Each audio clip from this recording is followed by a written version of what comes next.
Sunday Lunch. Sunday Lunch with your favourite Essex boy, Tony Smith. Tony Smith. On Phoenix 98 FM. Yeah, that will be me. I do love that jingle. And welcome to the studio, Rhys Williams. Hello. Did I say it right? Rhys. Rhys. Yeah, it's near enough. What did I say? Yeah, because I was trying to think of the actor, the famous one that's on. Is he Welsh? Which one? Rhys. There are a few Rhys. Oh, Rhys Evans. Yeah, that's yeah, it. Yeah. That's what I was trying to get in my mind when I. No, you were good. But luckily enough, he didn't come in. He was in that film where he just come in and he had those little white pants on. Yeah, luckily, you're not dressed like that. I have much more dignified pants on than that. Welcome to the show. You're singer-songwriter from London. Well, I live in London, from Wales originally. From South Wales, but yes, I live in Walthamstow, so on the London-Essex fringes. I love the little bit of Welsh, I do. Oh, good for you. Now, I went to school there for a while. In Wales? Yeah. Whereabouts? A place called Whitchurch. Oh, God, yes. Just outside Cardiff. I go back every now and again, but Cardiff, what a city. It's done really... I mean, last time I went, they was taking on the football while Wembley was being built. Oh, yeah. And that area around there is completely... It's very different. I mean, it's different now than how it was then. And they've... I slightly worry that they're just turning it into a generic city centre, because they've built amazing shops. The shops are brilliant in Cardiff now.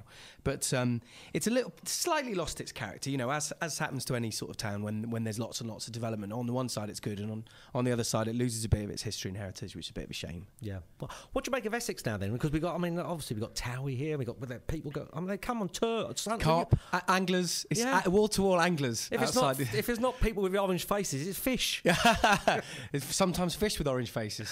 They do tours. I mean, if you go through Brentwood, possibly later on, you'll see people, walking around tours like they do in Hollywood, but in Brentwood. Rather bizarre. The thing is, I really like Essex. I think it's really beautiful. I was thinking that as I was driving here this morning. My son is 7 years old and he plays rugby for a club in Essex, and so pretty much every Sunday I'm going to a different part of Essex, and I really like it. I think it's got a colourful reputation, yes, due to media coverage and TV programmes and that kind of thing, but I think it's very, very nice, very friendly. And we've not got no snow, which is good.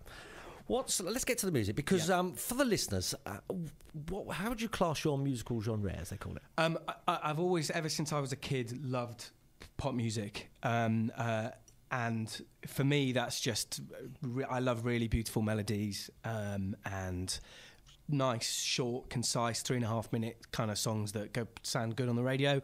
I've sort of, over the years, I've moved in various different directions, but at the moment I'm playing with a three-piece band live, so it's piano, bass and drums. It sound a bit like Ben Folds. I also love songwriters like Neil Finn, Neil Young, the Beach Boys, that kind of stuff. So really classic, hopefully timeless pop music. Yeah, Beach Boys, I haven't heard them for ages.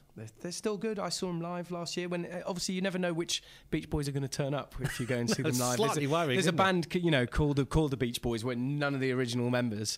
But when I saw them, it was a proper. Anyone who was still alive and still able to operate musical instruments. I went and saw Kool and the Gang once, and they was back in the 80s. It was they had a really big band. That was 10, 12 of them, and it's a pretty substantial gang. Yes, it is. But the time they got to where I was going to see them, there was like, it's Kool and the Gang with two original members. Yeah. The drummer, Kool himself. Yeah. And, so it's not quite the same band, but no. There you go. So what made you jump into music? I've always loved music. Just the passion, is it? Yeah. I mean, to be honest, I can hardly think of a time in my life when it wasn't what I loved the most, and it just I think it gives you a feeling that you can't get anywhere else, really. It's whether that is, I love listening to music, and I'm a big music fan myself, or whether it's just the thrill of writing a song, coming up with an idea, putting it together with a band, recording in the studio, playing live. All of that stuff is stuff that just gives you a buzz that I certainly haven't found through doing anything else. I've just always loved it. Okay. Now, before we do some live stuff, let's just talk about some of the music you've got out. You released a single, Downhill, back December 2013. Yeah. It's taken from the album Great Falls. Tell me about the single and that album.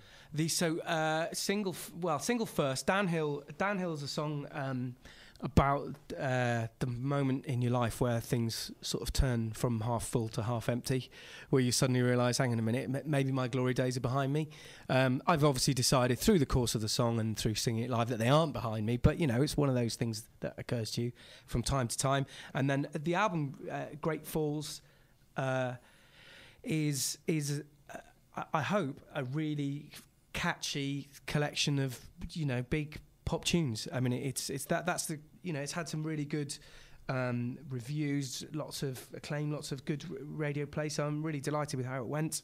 And yeah, just it's a song sort of lyrically. The album's kind of about heroic failure. Really, it's about, as I said, in the moment when things go wrong, and yet it all seems to go right. Was that I'm taking a photo of you as you're talking. Thank you. That's just nice. So I'll tweet it out to everyone. Yeah. Was that your first album? Yeah. I mean, I've made albums before. It's the first album to get a proper release. So I made an album a few years before that called The Fire Stairs, which I really love, but which I think only about 14 people have ever heard. It was a labour of love, and it was good in a way, because I kind of drew a line through all the songs I'd kind of written, you know, from the moment I started writing songs to the moment I made it. And then after that I could kind of start fresh and do some other stuff. But I really like it. Maybe one day it will get a release, who knows. Yeah.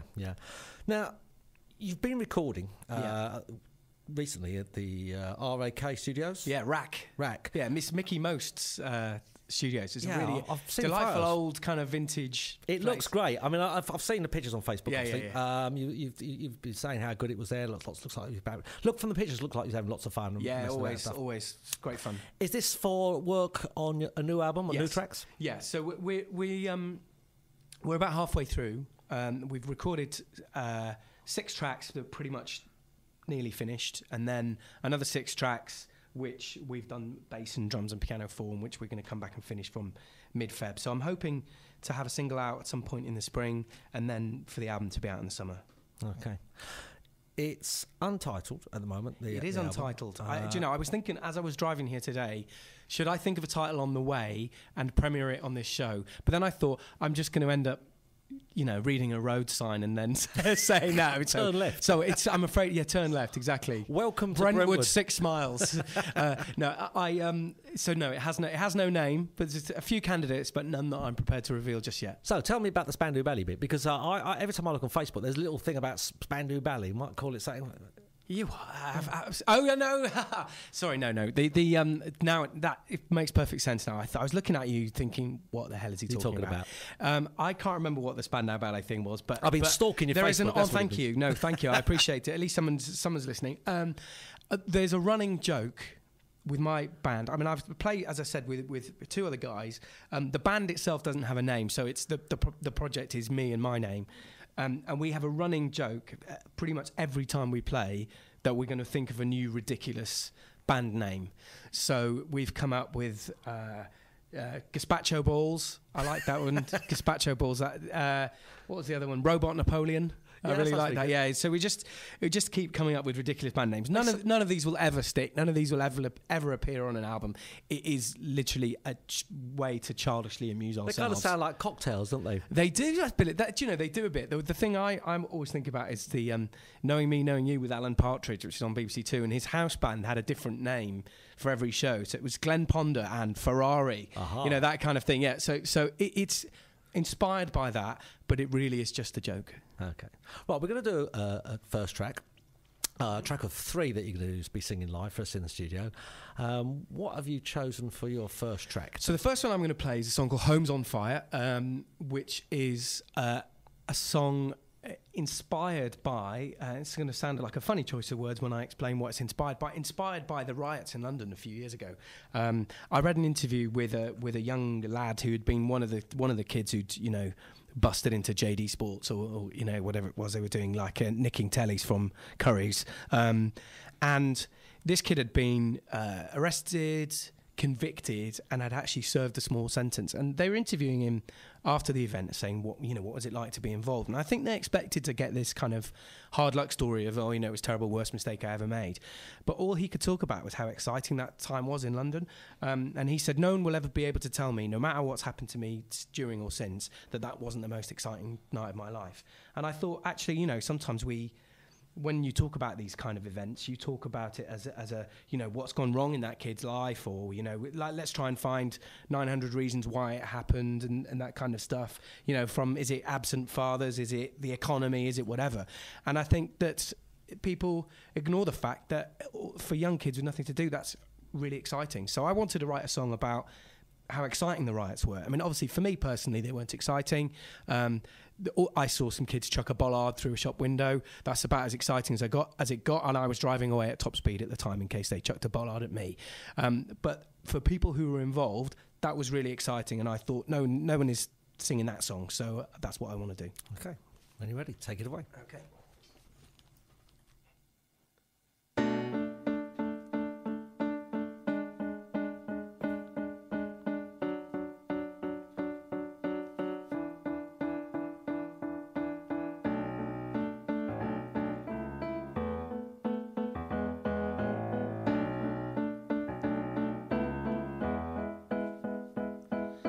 Homes on fire, let's watch them burn.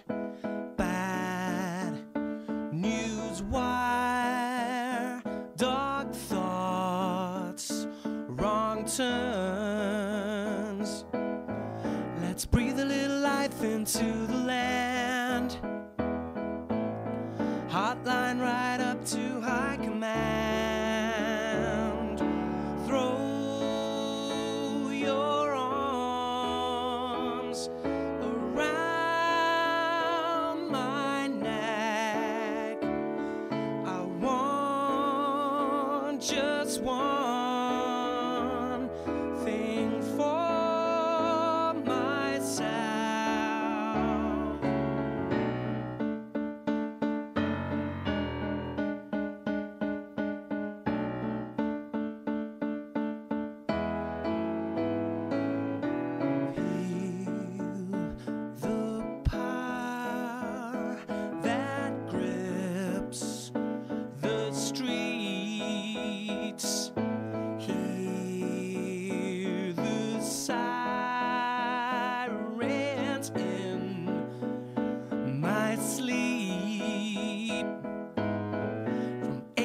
Town to Mother Square. They can't corner or contain us there.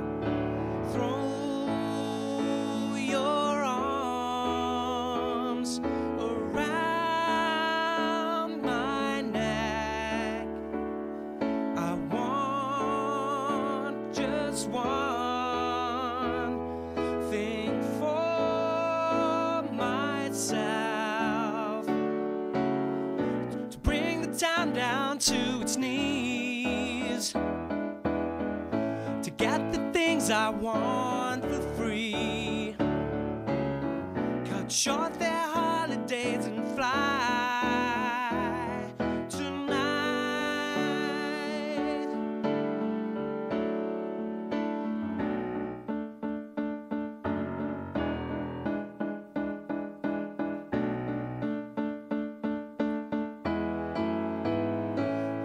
Speak for me, they don't live here. That's why they need to disappear.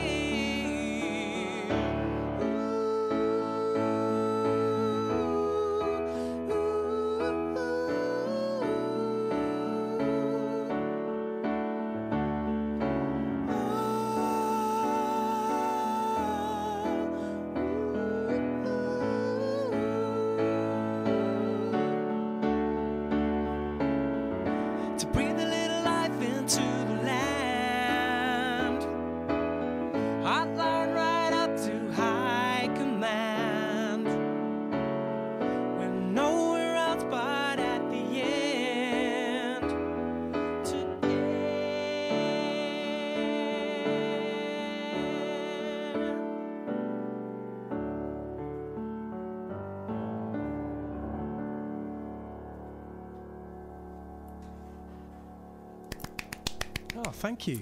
The sound of one hand clapping. Well, I'll use the other hand as well. Yeah, exactly. It's two hands clapping. I could have used them on my head, actually. Made it sound like two people. Yeah, thank you. Now, great sounding, by the way. Thank you very much. Love the song.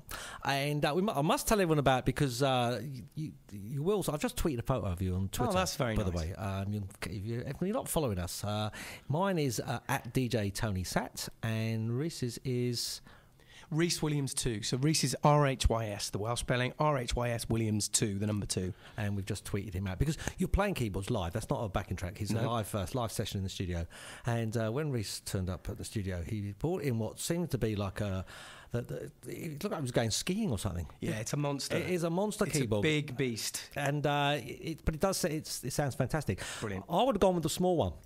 Yeah, well, I've actually got a little mini-me up here, which live you can plumb into the laptop, which plays organs and strings and what have you. So that's like a mini synth, is it? Yeah, well, it's because I'll tell you what, because I like to say small band, no guitars, no nothing. So to make a big sound, you need to have, as well as having the piano, you need to have things like organs and strings and what have you. And I used to have 2 keyboards. I used to have another big one on top of this one, which but I always felt like the kind of guy who might be playing in a band at Butlins. You know, is that kind of. It's a bit of a cabaret look. Yes. So I just thought, get it out of the way, get it on this tiny little keyboard here. And I sold a keyboard that was worth about 1,200 quid, and I bought this one for 30 quid, and it's actually much better. So as a non-keyboard player, what is the idea of the second keyboard? Is one bass and one's... No, this is just... So you can have this is piano, basically. So the big one is a piano, and then this little one here does... organs, strings, anything else that we need. And that's a full keyboard, isn't it? The piano is, yeah, and this one here, and this one is so light, it's practically hollow, and it's really titchy. So I have to, it's got really tiny keys, so I have to be very careful not to hit the wrong ones, whereas this one effectively plays like a real piano. Yeah.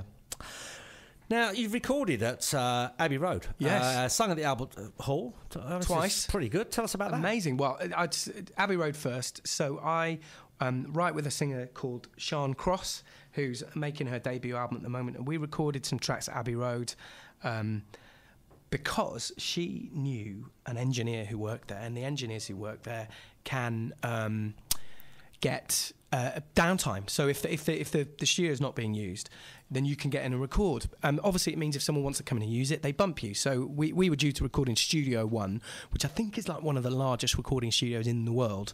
And we got, I mean, when I say largest, I mean it's like a cathedral. It's enormous. And we were bumped out of there because they wanted to record the soundtrack to Toy Story 3, which is, I think, is quite funny, being, gazumped by Buzz Lightyear. Yes. But I've recorded at Studio 2, which is where the Beatles did a load of their stuff, and then Studio 3 as well, which I think is that they made Dark Side of the Moon and various other big albums. Yes, they did, yes. And I just think it's a place where it's impossible to fail. You can't. No one ever turns up to Abbey Road and is rubbish, because there's something just in the bricks that make you 20% better. Yeah. Everything sounds brilliant there because, of course, they've got loads of fantastic equipment, and the studio itself is very, very well built. But I think there's just something sort of magic about the fact that it's Abbey Road. The Albert Hall, and this is it was a weird story, but I sang in a scratch gospel choir. So there was a gospel choir that was put together for 2 charity gigs, 2 successive years, and they got a group of session singers together to do this, and I felt completely out of place, as I was the token white atheist in a largely speaking black Christian choir. So it was a bit strange to be the only sort of heathen in the village, but nevertheless, if someone says, "Would you like to sing at Albert Hall in front of 5,500 people?" you go, "Yes, please." Absolutely. You just bite their arm off, wouldn't you? Yeah, dead right. Now, lots of guests have worked with all sorts of artists. I usually, when I do the research, I come up with all the different people. At least you do some research, and not everyone does. And I've noticed you work with, and I'm going to give you a clue. Yeah. Rock on, Tommy! Rock on, Tommy! It's brilliant. Yeah, you're absolutely right. For those who don't know, it is Cannonball. Absolutely. Okay, wow, you really have dug up all the really terrible things about me. So this is when I was a kid. And in fact, you mentioned someone who tweeted you earlier, whose Twitter name is Jim will mix it. Yes. So Jim, if Jim is listening, Jim was also did this gig with me. So I was 16, and we had a band at school, and we had a gig at a sort of, was it like a cabaret club in the middle of nowhere in Wales? And we were first on the bill, and last on the bill were Tommy Cannon and Bobby Ball. So it was, as you can imagine, the worst possible combination, where the crowd had really no idea. We were there sort of playing our earnest teenage songs that sounded a bit like The Cure, and then after us came Cannon and Ball, who were at the time big stars on the telly. So it was a very, very strange gig, almost totally disastrous, but actually in the end a great experience. And believe it or not, many years later, here I am talking about it on the radio. It sounds like fun. It was good fun. And we stole Bobby Ball's rubber chicken. Oh yeah, because we stole Bobby Ball's rubber chicken. Bobby, if you're listening, I'm really sorry. We were teenage boys. We were full of the joys of spring, and we felt we needed a memento, and we took your rubber chicken. If you're worrying about what happened to it, it was us. It's gone to a good home. Well, God knows where it is now. I think it's in the great chicken coop in the sky. If you could collaborate with, I know this is back to one of the radio questions now. Yeah. No doubt everyone will ask you. But if you could collaborate with an artist, young or old, gone or still here, or who would you pick? Oh wow, God, who wouldn't I pick? I mean, when I think about if I could play with a band, so if I could play in a band, I'd like to play in Led Zeppelin. I think I'd really spoil it with my sort of sensitive white piano playing, but I would love to play with that rhythm section, John Paul Jones and John Bonham. If I could write with a songwriter, I mentioned Neil Finn earlier. I really love Neil Finn. I think Paul McCartney is an obvious one where, you know, I would love to write with someone like him. The other one who I really love, who not everyone will have heard of, but is, believe it or not, the third most successful songwriter in history after John Lennon and Paul McCartney. And it's a guy called Max Martin, who has produced Jessie J, Katy Perry, Taylor Swift, and I mean, a list as long as your arm of massive. I think he's had like 18 or 19 number ones with loads of different artists. And I would love to have a chance to work with someone like that, just to see could he bring something different out of me that I wouldn't find by myself. Yeah. Right, time for another track. This is going to be track 2. What have you got in store for us now? This is called Come Outside, and it's been a funny old couple of years for me. I gave up drinking, which just for January or full time? No, I did initially just for January. Ended up doing 2 years, and it's just over 2 years now of me not drinking. And just by way of explanation, before that, I was king of the drinkers. I was very much their leader, and I certainly left nothing in the locker when it came to going out and enjoying myself. So having stopped for various reasons, it makes you rethink yourself, rethink the kind of person you are and everything like that. And then, so this is a song really, it's sort of dedicated to the kind of closing months and years of me being a party animal. Because it's a song about the morning after, and how strange it can be if you know, up all night and then you find yourself a bit confused in Tesco Metro with a bunch of people who are going to work. Sounds like my weekends most weeks. Well, it sounds like many people's weekends. It's a universal thing that hopefully lots of people can identify with. That feeling of dread. What on earth have I done the night before? Rhys, lovely. Yes. Take it away.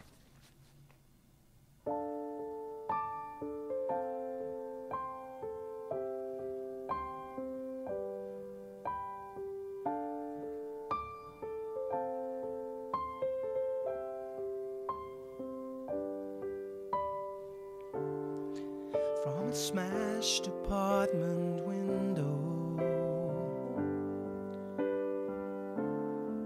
see the pattern of the town unfold like a symphony. Now the night is in retreat, say it quietly. A voice coming from the street. Come outside and bathe in the early light. Come outside where the dawn and the dusk collide.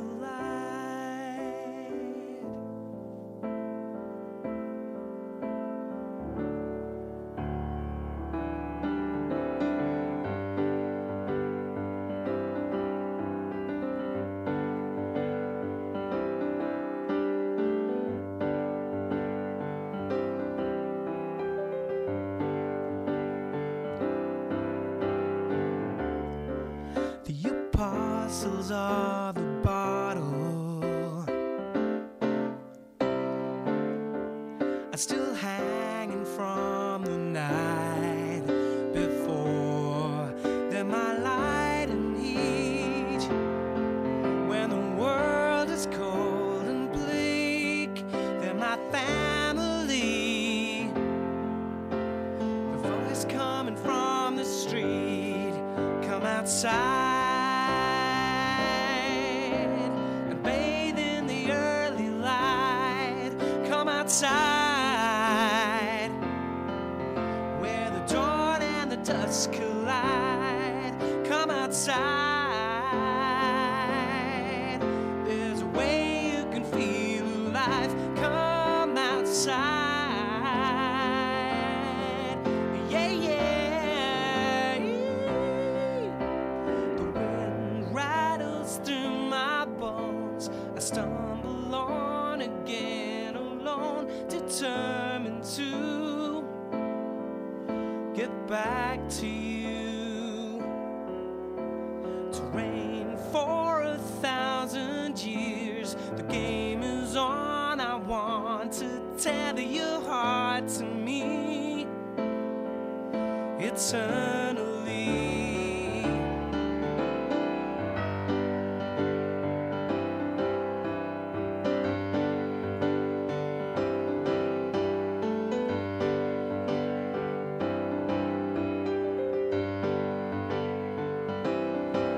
Come outside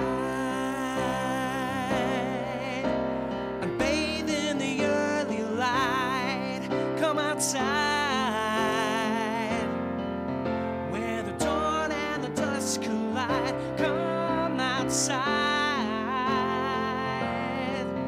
There's a way you can feel alive. Come outside. Yeah, yeah.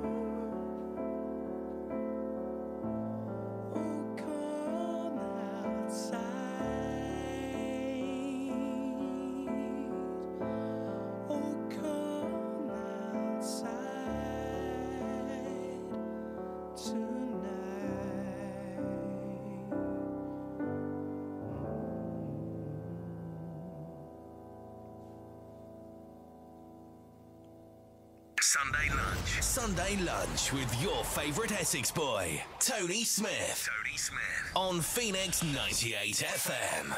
Whether it's a new logo, website, mobile creative app, or marketing your business, our goal at GT Creative Studio is to provide you with a creative solution built to suit your needs and your budget.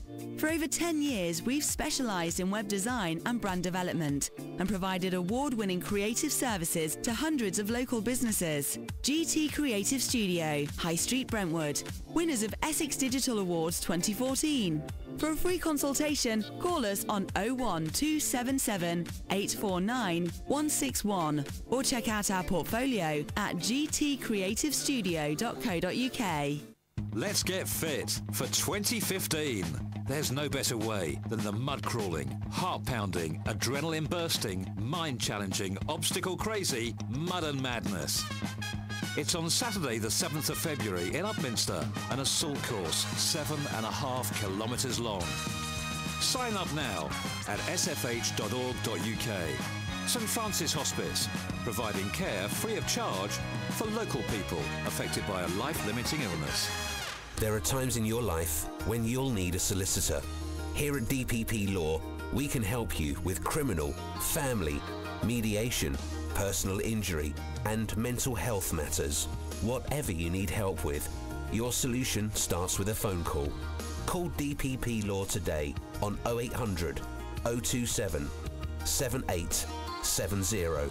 DPP Law, Brentwood. We're on your doorstep and we're on your side. Oh, I love myself on Phoenix FM. Join me, Radio Show Award for Eat My Brunch, weekdays from 10 through till 1. Shall I turn your microphone up? Well, it would help, yes. Well, it wouldn't really. With music guests, topical news stories and my general ramblings. Oh, God, your voice is really loud. Sorry. You're not even near the microphone. Plus my question of the day. What is it? What is it? You keep asking for requests. I've told you before, I don't like people asking for requests. Brought to you in association with Chigwell Bifold Doors and Windows. Visit chigwellbifolddoors.co.uk. Is that a marshmallow I can smell burning? Phoenix FM Events Guide. Great little event coming up from the 12th of February to the 14th of February. The Vicar of Dibley, starting at 19:45. It's organised by the Thurrock Court Players, Thameside Theatre, which is in Alsip Road in Grays. A delightful comedy about the goings-on of the village of Dibley. It was on TV, do you remember it? With its mad committee and new vicar. Phoenix FM's own Mike Jones plays the part of sex-starved farmer Owen Newitt. Costs £12, concessions £10. All the details, including links to the website, are on Phoenix FM under the events guide. Here's your details. For more details about these events and many more happening in your local area, go to phoenixfm.com and click on Events Guide. Phoenix FM Travel News in association with the Beaches Care and Nursing Home, London Road, Brentwood. Not looking too bad locally. This is just in on High Road, Chadwell Heath, an accident there. That's where it meets the A124 Wood Lane Beckertree, but only marked up as minor, not causing too many problems. Over on the undergrounds, quite a lot of disruptions today, mainly due to the engineering works. Central Line severe, that's Tottenham Court Road due to engineering works. Service suspended Central Line between White City and Ealing Broadway on the Circle Line. Jubilee Line, service suspended, Jubilee Line, Waterloo and Finchley, again due to engineering works. DLR at the moment, service suspended at Docklands Light Railway, that's between Canning Town and Beckton, due to ongoing engineering works. Over on the Overground, it's looking like this, service suspended on the London Overground between Gospel Oak and Stratford, due to today's ongoing engineering works. At 1:45, that is your traffic and travel. The Beaches. Last few remaining apartments available with your own private patio. Call in and find out more. The Beaches, London Road, Brentwood. Sunday lunch. Sunday lunch with your favourite Essex boy, Tony Smith. Tony Smith. On Phoenix 98 FM. Not really their favourite Essex boy, you know. Not everyone can have the same favourite Essex boy, can they? No, everyone's got their own one. It's many people's favourite, I'm sure. I know. Right, now, this is something I got. I do love searching around on Facebook and trying to get as much information as I can. I'll put this out. I feel like consumed with dread now. What is this going to be? Well, I'm not going to read it because I did put it on Facebook to promote you coming on. So here we go. That's like a little voiceover. Yes. Now, many have claim to fame, and this is pretty cool, as you were perhaps best known as the third most famous flutist in popular music history, having supplied a 1-minute flute solo to Morrissey's You Are the Quarry album in 2004. Wow. Yeah, do you know what? I actually can relax now because it could have been a lot worse than that. So, no, that's true. That's true. So, 2004, which is unbelievably, well, it's nearly 11 years ago now that I did it. I have a friend who is Morrissey's guitarist who said they needed some flute on a Morrissey album, and I played the flute at school. Well, that's just lucky enough you do, because otherwise you'd have been rather stuffed. Well, but funny, therein lies the tale, because I hadn't played the flute for years. I picked up the flute because there was an all-girl flute section in the school orchestra, so I thought it was the closest way to put myself right in amongst as many girls as possible in the orchestra, Does that take you down to is that a flute in your pocket, Joe? Well, yeah, okay. I'll let you say that. I take a dim view of jokes like that, just to let you know. No, but that's how I came to play the flute in the first place. And then I didn't play it for years and years. And he said, "Oh, you play the flute, don't you? Do you want to come and do it?" And of course, again, it's like someone saying, "Do you want to go and sing at the Albert Hall?" You just go, "Yeah."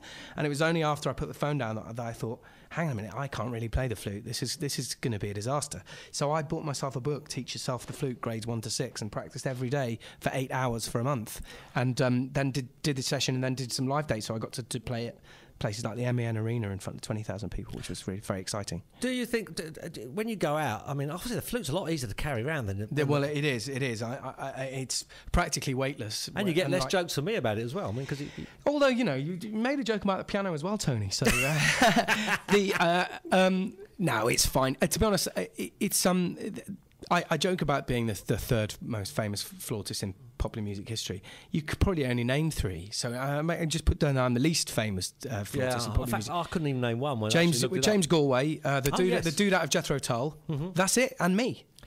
And I'm amazed that those 2 guys didn't get the call for the Morrissey gig. You know, obviously they must have been unavailable. On that instrument, going back to the flute. Is the flute based on I don't know, like saxophone? If you play the flute, can you move to another instrument? I don't think so. No. Well, I mean, I've never tried. No. Saxophone, the sort of reed instruments. So you've got saxophone and clarinet quite closely related. So I think you could probably go between those things, like the bassoon, the oboe. You know, those instruments are all sort of related. Whereas the flute is its own thing. I think. I don't know. I mean, it's not even like the recorder or anything like that. It's different. It's quite hard, the flute. It's got a lot of keys. What can I say? It's you don't see them around much nowadays. No, you don't. I think the last time I see someone, it was on Opportunity Knocks. Blimey, you're showing your age there. Yeah, I know. Right, swiftly moving on. Yeah.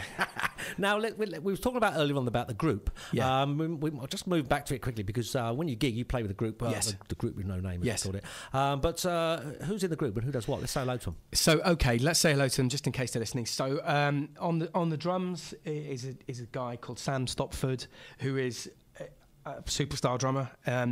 And often commented on as the star of the show when I play, which, as you can imagine, I have to have quite a small ego to be able to take that kind of comment. But no, he's brilliant, a really great guy and fantastic on the drums, a real amazing performer. There's a guy called Mark Ferguson, who I think is Britain's tallest man. He was about 11 feet tall. Of Anglo-Irish descent. In fact, he's probably just Irish descent. And then backing vocals, the artist I mentioned earlier, who I write songs with, called Sian Cross. She often joins us for backing vocals.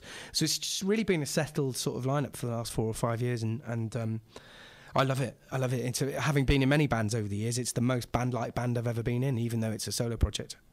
What is coming up for you for this year? If people want to catch you gigging at the moment... at the moment, there's no gigs booked at the moment because we are in the middle of recording. So I don't really want to play live until I finished doing that. But I imagine we will be playing live in London around about April and then around the country kind of June, July-ish. Because you've got a website where you can find a lot of this information. Yeah, I mean, the best place to look at the moment, because the website, I'm afraid, is one of those websites that was last updated in the mid-90s. So the best place to look if you want news is on the Facebook page, which is facebook.com/Rhys Williams Music. So that's RHYS Williams Music. And that's where I kind of caught most of it. Yeah, and that's where all this kind of stuff goes on. And I one of my New Year's resolutions for 2015 is to be less lazy with the website. So I'm sure by the time people check it out, it will be different. But if people are looking today, they should look at the Facebook page. And before we wrap it up with another tune, let's just talk me through the songwriting, because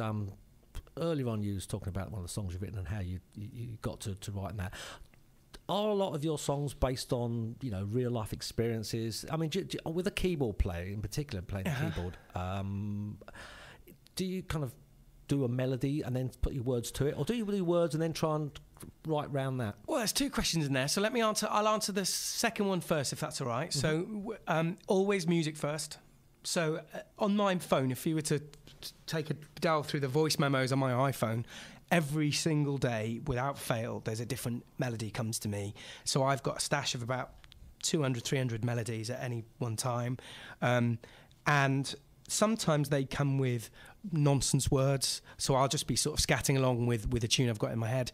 Sometimes they come with an actual phrase that still sticks in the song, months later. And then mostly then I write lyrics afterwards based on that original kind of scat. And I find writing melodies really easy. I find writing lyrics really difficult, but that tends to be the bit of the process that's really sort of long drawn out. I always want to try and make them meaningful, even though sometimes I think my songs are a little bit, you have to really, really listen and really think about them to try and work out what's going on in the songs, because I tend to kind of disguise things quite a lot. Are they based on? They're always based on someone's real life experience. It's not always mine, but quite often, it'll be things I've, like, for instance, that song I said earlier, where it was inspired by an interview I'd read in the paper. That quite a lot of that sort of thing happens, where it's something I've heard about in the news or read about. I'd say this album coming up will be the most personal and most autobiographical thing I've ever done, just because I wanted to write songs that were really, really honest and really true, and not kind of hide behind characters or you're writing in the third person. So this is, you know, as close as you'll ever get to understanding me and what I'm about. Okay, right. Let's get on to your last track. What's your last track? This last track is probably the most personal song I've ever written. I lost my mum this time last year, March, and this is a song about just those times. It's called Long After the Light. Okay, take it away.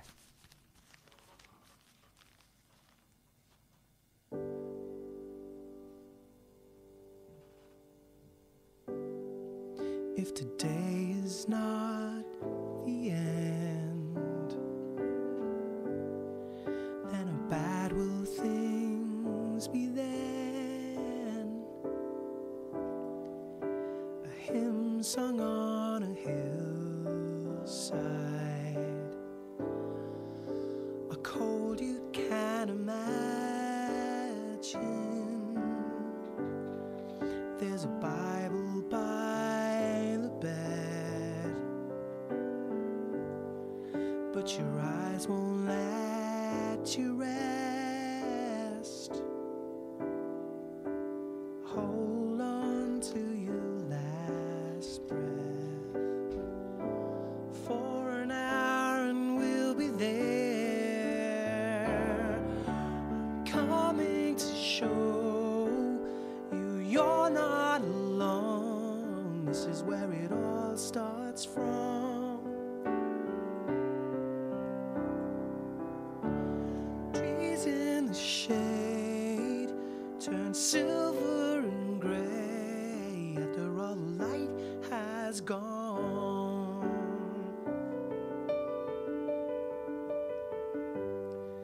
Do you want to stop the world? Throw the days into reverse. The words are gonna spill out, so put your hand over your mouth. We're here to show you you're not alone. This is where it all starts from. Tears will rain down onto the page, making all the colors run. Our lives have been defined by this all-powerful, unshakable love. It's stronger now than ever. I can't understand how you can be gone.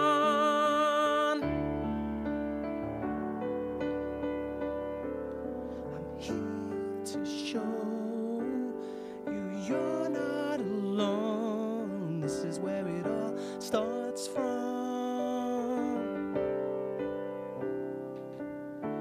Sweet as a song that'll always be sung long after the light has gone.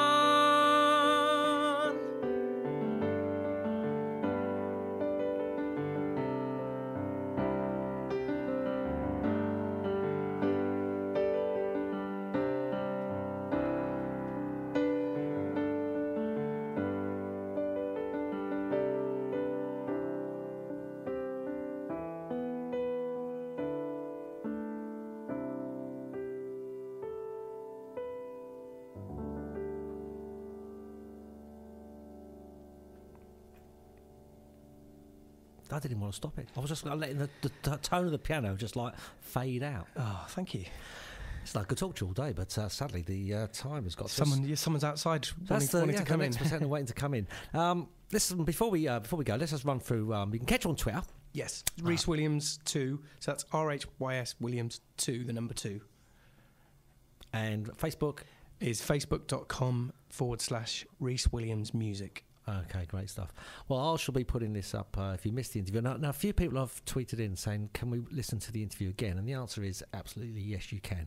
I will be writing it up. We've been taking some video. We'll be putting the live tracks up separately as well as the whole interview. So if you want to listen to the tracks again rather than listen to the whole interview again, you can choose what audio you want. And you find all that on phoenixfm.com under the Sunday Lunch Show. From tomorrow once I've written it up. So thanks for joining me, Rhys. It's been a pleasure. Thank you for having me. Absolutely great having you on the show. And thanks for staying with us and tuning into Phoenix FM. Steph's up next. Steph's Soundwave.